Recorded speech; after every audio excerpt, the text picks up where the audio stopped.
વિદ્યાર્થી મિત્રો, આપણે સ્ટાન્ડર્ડ 8ની અંદર મેથ્સ સબ્જેક્ટની અંદર ચેપ્ટર 6 એની અંદર આપણે સ્વાધ્યાય 6.1 જોઈએ.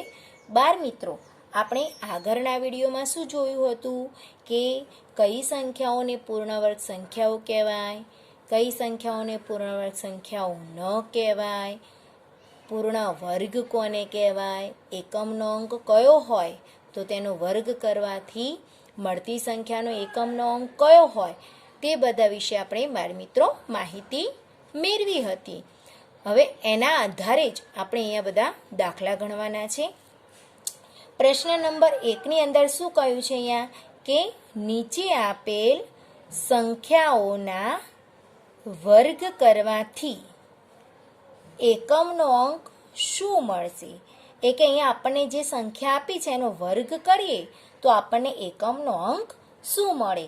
તો બાળ મિત્રો, તમે સમજી ગયા છો. આગળ મેં તમને લખાયું હતું કે જે સંખ્યાનો એકમનો અંક 1 અને 9 હોય તેનો વર્ગ કરવાથી મળતી સંખ્યાનો એકમનો અંક શું હોય બાળ મિત્રો? 1. પછી 2 અને 8 હોય તેનો વર્ગ કરવાથી મળતી સંખ્યાનો એકમનો અંક કયો હોય બાળ મિત્રો? 4 હોય. 3 અને 7 હોય. બરાબર. અહીંયા આપણે એક તમારે આ કોઠો બનાવી દેવાનો અને એના આધારે તમારે યાદ રાખી દેવાનું અહીંયા કે જો અહીંયા 1, પછી 2, પછી અહીંયા 3, બરાબર, પછી અહીંયા 4, બરાબર, અહીંયા 5, બરાબર, પછી 4ની જોડે 6, 3ની જોડે 7, 2ની જોડે 8, 1ની જોડે 9 આ બંને છે. બરાબર. તો અહીંયા 1 અને 9, 2 અને 8, 3 અને 7, 4 અને 6 આ એકમનો અંક હોય તો એનો વર્ગ અહીંયા આપણને 1 મળશે. કેટલો મળશે? 1. 2 અને 8 હશે તેનો 4, 2 દુ 4, 3 નો 9 અને 4 નો 6 અને 5ની અંદર એકમનો અંક 5 મળે પણ પાછળ દશકના અંકમાં શું હોવું જોઈએ? 2. બરાબર. તો અહીંયા એકમનો અંક છે. શું છે આ એકમનો અંક? આ 1 અને 9, 2 અને 8, 3 અને 7, 4 અને 6 હોય. બરાબર. એ લોકોને 1, 2, 3, 4. હવે 4ની જોડે 6, 3ની જોડે 7, 2ની જોડે 8, 1ની જોડે 9. તો એકમનો અંક 1 1 1, 2 દુ 4, 3 તારી 9, 4 4 16. એ રીતે 1 4 9 16. તો અહીંયા એકમનો અંક આપણે 1 છે તો આપણને વર્ગ કરવાથી શું મળી જશે બાળ મિત્રો? વર્ગ કરવાથી એકમનો અંક 1 મળી જાય છે. તો આપણે અહીંયા લખીશું કે 81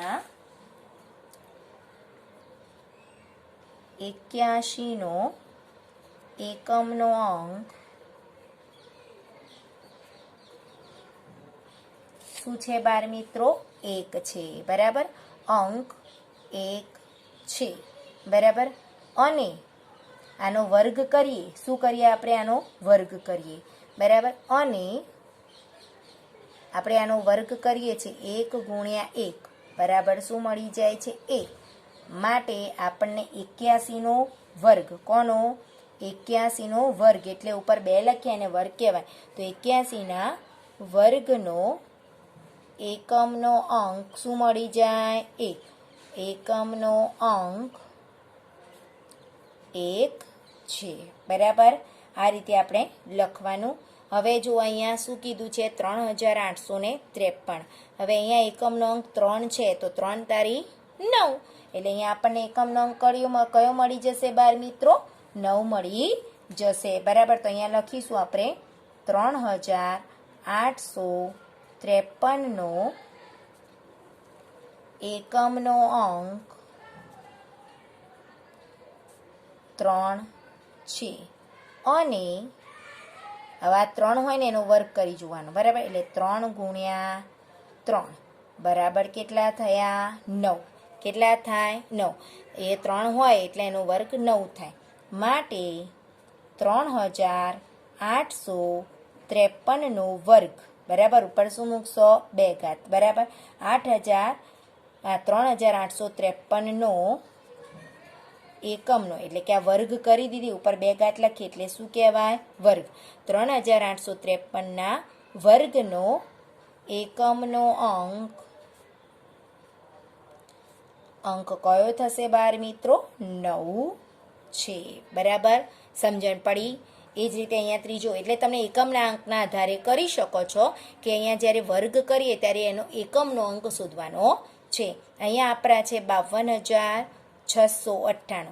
હવે એકમનો અંક 8 છે એટલે 88,64, એટલે એકમનો અંક શું મળી જાય? 4. તો અહીંયા લખીશું આપણે 52,698 નો એકમનો અંક 8 છે અને 8 ગુણ્યા 8 કેટલા થાય બાર મિત્રો? 64. તો એમાં એકમનો અંક કોણ આવ્યો? 4.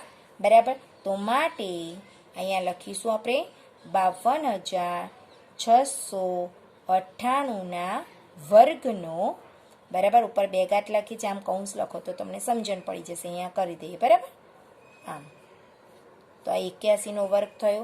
52,698 વર્ગનો એકમનો અંક શું થાય બાર મિત્રો? 4. 64ની અંદર 4 આવે ને, એકમનો અંક કોણ થશે? 4 છે. બરાબર. એટલે કે આ રીતે આપણે એકમના અંકના આધારે, બરાબર, એટલે 1 અને 9 હોય તો એકમનો અંક 1 મળે. બરાબર. 3 અને 7 હોય, શું હોય? 3 અને 7 હોય તો એકમનો અંક 9 મળી જાય. બરાબર. 2 અને 8 હોય તો 4 મળી જાય. બરાબર. 4 અને 6 હોય, શું હોય? 4 અને 6 હોય તો એનો એકમનો અંક આપણે 6 મળી જાય. એટલે તમે આ રીતે 1 થી 9 સુધીના તો બાળ મિત્રો આપણને વર્ગ આવડતા હોય તો તમે એ રીતે મનમાં બોલી અને પણ અહીંયા કરી શકો છો. અહીંયા જેમ કર્યું છે 3 ગુણ્યા 3, 1 ગુણ્યા 1, 8 ગુણ્યા 8, એ રીતે કરો એટલે તમને એકમના અંકના આધારે સમજણ પડી જાય. હવે બાળ મિત્રો આપણે આગળ શીખીએ. બાળ મિત્રો હવે આપણે 6 પોઈન્ટ જે એક હતું એની અંદર આપણે પ્રશ્ન નંબર 2 જોઈએ છે. પ્રશ્ન નંબર 1ની અંદર મેં 3 સમજાયા, પણ બીજા બધા તમારે છે એ તમારી જાતે ગણવાના છે. 10માંથી મેં 3 સમજાયા, 7 તમારી જાતે લખવાના છે. પ્રશ્ન નંબર 2ની અંદર નીચેની સંખ્યાઓ માટે સ્પષ્ટ છે કે તે પૂર્ણવર્ગ સંખ્યાઓ નથી. એટલે અહીંયા જે આપણને સંખ્યાઓ આપી છે પૂર્ણવર્ગ સંખ્યાઓ નથી, પણ તે તમારે કારણસહ, એટલે શું કારણ છે એ પ્રમાણે તમારે સમજાવવાનું છે કે કેમ તે પૂર્ણવર્ગ સંખ્યા નથી. હવે તમને ખબર છે કે જે સંખ્યાનો એકમનો અંક 2, 3, 7 કે 8 હોય તેને પૂર્ણાંક સંખ્યા કહેવાય નહીં. કયો કયો હોય?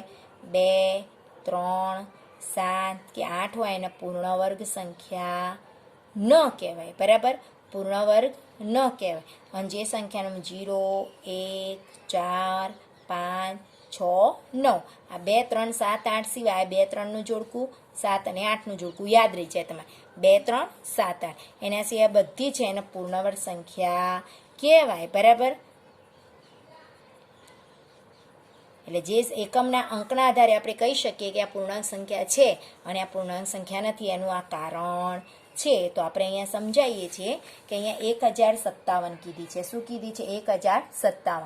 હવે જો એની એકમનો અંક કયો છે? 7.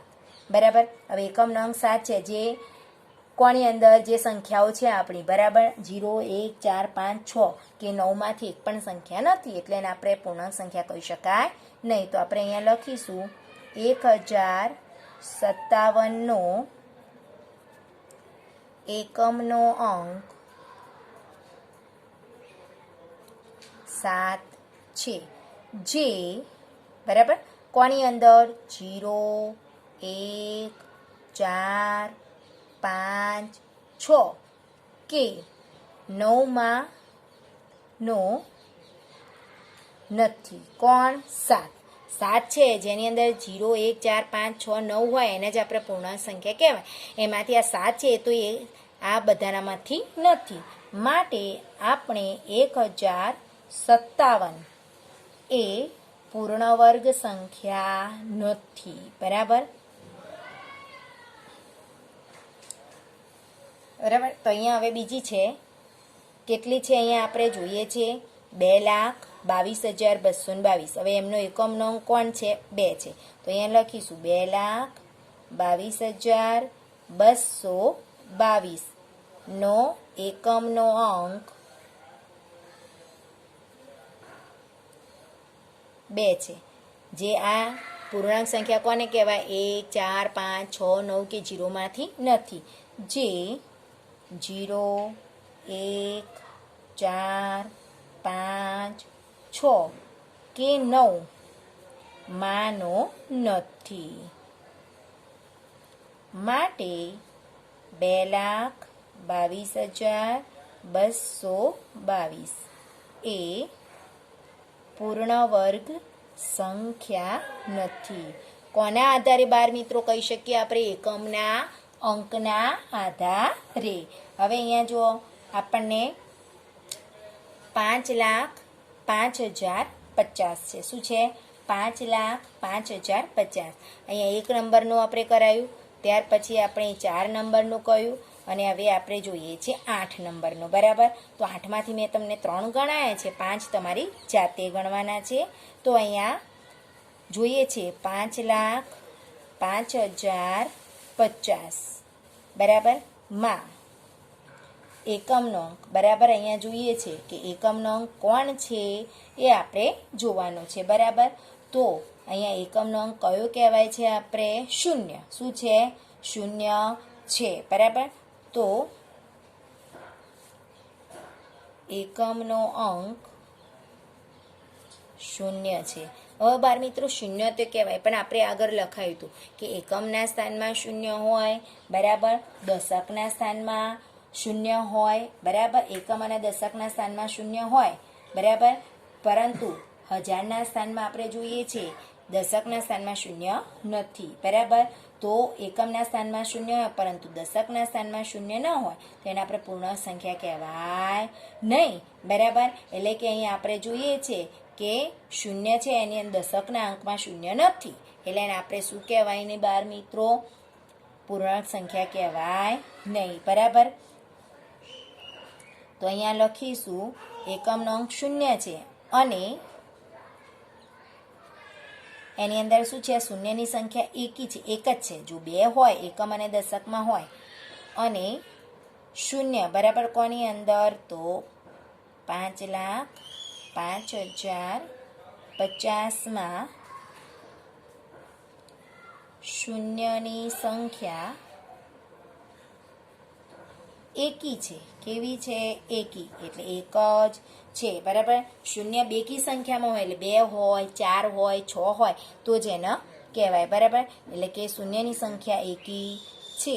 માટે 5,05,050 એ પૂર્ણ વર્ગ સંખ્યા નથી. બરાબર? બાળ મિત્રો યાદ રાખજો, એકમના સ્થાનમાં 0 હોય પણ દશકના સ્થાનમાં 0 ના હોય તેને પૂર્ણાંક સંખ્યા કહેવાય નહીં. એકમ, દશક અને 100ના સ્થાનમાં 0 હોય પણ 1000ના સ્થાનમાં 0 ના હોય તો એને પણ પૂર્ણાંક સંખ્યા કહેવાય. એટલે શૂન્યની સંખ્યા કેવી હોવી જોઈએ? બેકી. જો એકી હોય તેને કહેવાય નહીં. એટલે 2 શૂન્ય હોય, 4 હોય, 6 હોય, 8 હોય તો એને આપણે પૂર્ણાંક સંખ્યા કહી શકીએ છીએ. બરાબર? એટલે કે એકમના અંકના આધારે આપણે સમજણ પડે કે કઈ સંખ્યા પૂર્ણાંક સંખ્યા છે. આ બધી નથીની જ છે, પણ કેમ નથી એનું કારણ આપણે અહીંયા જણાવવાનું હતું. હવે આપણે પ્રશ્ન નંબર 3 જોઈએ. આમાં 3 સમજાય છે, બીજા તમારે 5 છે તમારી જાતે ગણવાના છે. પ્રશ્ન નંબર 3, નીચે આપેલી સંખ્યાઓમાંથી કઈ સંખ્યાઓનો વર્ગ કરતા, એટલે અહીંયા આપેલી સંખ્યા છે એનો આપણે વર્ગ કરીએ છીએ તો મળતી સંખ્યા એકી સંખ્યા હશે એમ પૂછે છે કે અહીંયા આપણે જે વર્ગ કરીએ છીએ તો એ સંખ્યા એકી હશે. બરાબર? તો આપણને જોવાનું છે. તો અહીંયા બાળ મિત્રો મેં તમને કહ્યું હતું કે જે સંખ્યા એકી હોય, બરાબર, આ યાદ રાખજો, નોંધ મેં લખી છે. કોને એકી મળે ક્યારે? તો જે એકી સંખ્યાનો વર્ગ કરીએ ને તો એકી જ મળે. અને જો બેકી સંખ્યા હોય અને એનો વર્ગ કરો તો આપણને બેકી સંખ્યા જ મળે છે. એટલે આપેલી સંખ્યા એકી હોય તો એનો વર્ગ એકી સંખ્યા મળે, અને આપેલી સંખ્યા બેકી હોય તો એનો વર્ગ આપણને બેકી સંખ્યા મળે છે. બરાબર? તો અહીંયા આપણે 431 છે. શું છે? 431. તો 431 કેવી સંખ્યા કહેવાય? એકી.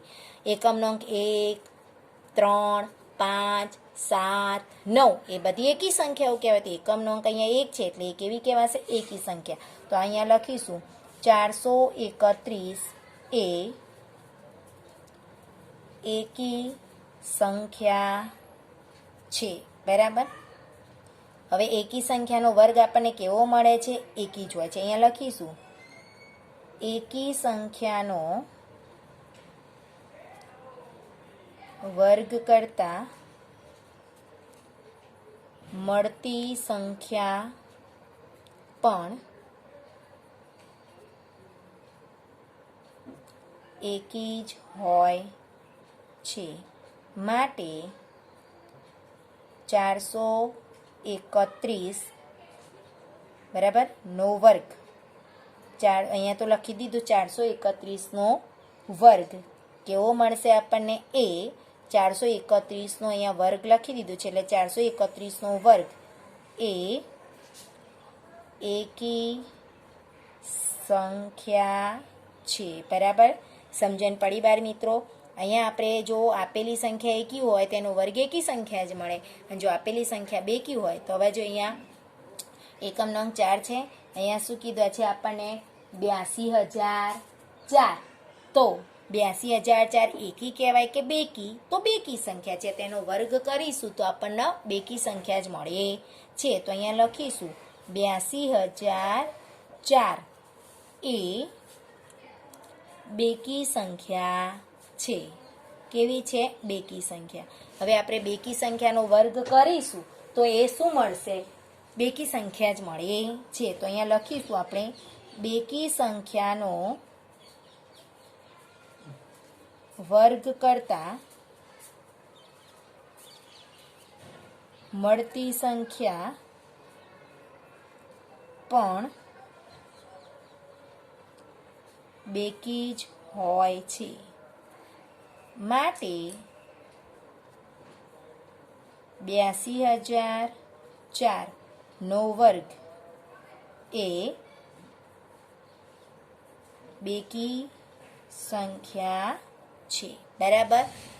એકમના અંકના આધારે જો આપેલી સંખ્યા એકી હોય તેનો વર્ગ એકી જ મળે, અહીંયા જો બેકી હોય તેનો વર્ગ બેકી સંખ્યા મળે છે. બરાબર. આ બધો બાર મિત્રો એક એક માર્કમાં તમારે દાખલા પૂછાશે. બરાબર. એટલે ધ્યાન રાખજો. જો નિયમો યાદ રાખશો તો તમને કમ્પ્લીટ એ તમે લખી શકશો. એટલે તમારા નિયમો યાદ રાખવાના છે, જે મેં તમને એ નોંધ યાદ રાખો હતી. બરાબર.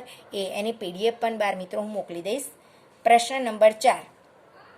નીચેની પેટર્નમાંથી ખૂટતી સંખ્યાઓ જણાવો. હવે અહીંયા પેટર્ન છે બાર મિત્રો, ગમે તે રીતે પૂછાય તો જુઓ. અહીંયા આપણને 11 આપ્યા છે, એનો વર્ગ 121 થાય. બરાબર. હવે જો 11 એટલે 11ની જગ્યાએ અહીંયા વચ્ચે એક 0 મૂકી દીધું એટલે 101 થઈ ગયા. તો એનો વર્ગ આપણે 11ના વર્ગના આધારે જ મૂકી શકીએ છીએ. જુઓ 11 હતા એની જગ્યાએ 101 થઈ ગયા એટલે શું થયું? જો અહીંયા જે 121 હતા ને બંને વચ્ચે 1 0 આવી એટલે દરેક અંક પછી એક 0 મૂકી, 2 પછી પણ 1 0 મૂકી દીધી. બરાબર. તો વચ્ચે 1 0 આવ્યા તો 3 સંખ્યાઓ છે, 3 અહીંયા અંક છે 121ની અંદર 1, 2 અને 1. એ દરેક અંક વચ્ચે 1 1 0 મૂકી દીધી. હવે જો અહીંયા 1001 થયા તો અહીંયા 1 0 હતી તો આપણે 1 0 મૂકી. હવે જો આ 1001ની અંદર 2 0 વચ્ચે આવી ગઈ એટલે 2 1 છે. 11ની વચ્ચે 1 0 આવી તો આપણે દરેક અંક વચ્ચે 1 0 મૂકી દીધી. હવે અહીંયા આજુબાજુ 1 1 થઈ ગયા પણ વચ્ચે કેટલી શૂન્ય મુકાઈ ગઈ? આપણે 2 શૂન્ય મુકાઈ ગઈ. તો જુઓ આપણે એનો વર્ગ હતો તો 1 અને 2ની વચ્ચે પણ 2 શૂન્ય મુકાઈ ગઈ. પછી આ 2 અને 1 વચ્ચે પણ 2 શૂન્ય મુકાઈ ગઈ. એટલે જેમ જેમ એક શૂન્ય ઉમેરે તે જાય છે. 1 શૂન્ય મળે તો આપણે 1 1 શૂન્ય મૂકી, વચ્ચે 2 શૂન્ય આવે તો આપણે એના વર્ગ વચ્ચેની જે અંક છે દરેક વચ્ચે 2 શૂન્ય મૂકી. તો અહીંયા જુઓ અહીંયા આપણે જોઈએ છે 1 છે એની વચ્ચે કેટલું શૂન્ય છે? 4. 1 2 3 4. તો આપણે જે 1 2 અને 1 વચ્ચે કેટલી શૂન્ય મૂકીશું? 4. તો આ 1 2 3 અને 4. અહીંયા પણ આપણે કેટલી શૂન્ય મૂકીશું? 4. 1 2 3 અને 4. એટલે આ પેટર્ન છે કે આપણે એનો ગુણાકાર કરવાની જરૂર નથી, પેટર્ન સાથે જ આપણે જવાબ આપી શકીએ છીએ. હવે જો આ 1 અને આ 1 એનો વર્ગ કરીએ છીએ પણ એની વચ્ચે કેટલી શૂન્ય છે? જુઓ 1 2 3 4 5 6. એટલે આપણે આ 1 છે અને આ 2 એની વચ્ચે આપણે કેટલી શૂન્ય મૂકીશું? 6 શૂન્ય મૂકી. 1 પછી 1 2 3 4 5 અને 6 શૂન્ય મૂકી. પછી કોનો વાર આવે? 2. પછી કેટલી શૂન્ય મૂકવાની? 6. 1 2 આ 3 આ 4 આ 5 અને આ 6 અને પછી 1. એટલે જેમ જેમ વચ્ચે શૂન્ય વધતી જાય છે એમ અહીંયા એના વર્ગની અંદર પણ જે આ 3 અંક છે 121 ને 1 2 અને 1 વચ્ચે શૂન્ય મૂકીએ. અહીંયા જેટલી શૂન્ય વધે એટલે અહીંયા શૂન્ય વચ્ચે મૂકતી જવાની. આવી પેટર્ન પ્રશ્ન નંબર 5 છે બાળ મિત્રો, એ પણ તમારી જાતે કરવાની છે. એટલે પેટર્ન સમજશો એના આધારે કોઈ ગુણાકાર કરીને આ મૌખિક તમે પેટર્ન જોઈને કરી શકો છો. તો બાળ મિત્રો આ તમારે દાખલા છે તમારી નોટબુકમાં ગણવાના છે. Thank you.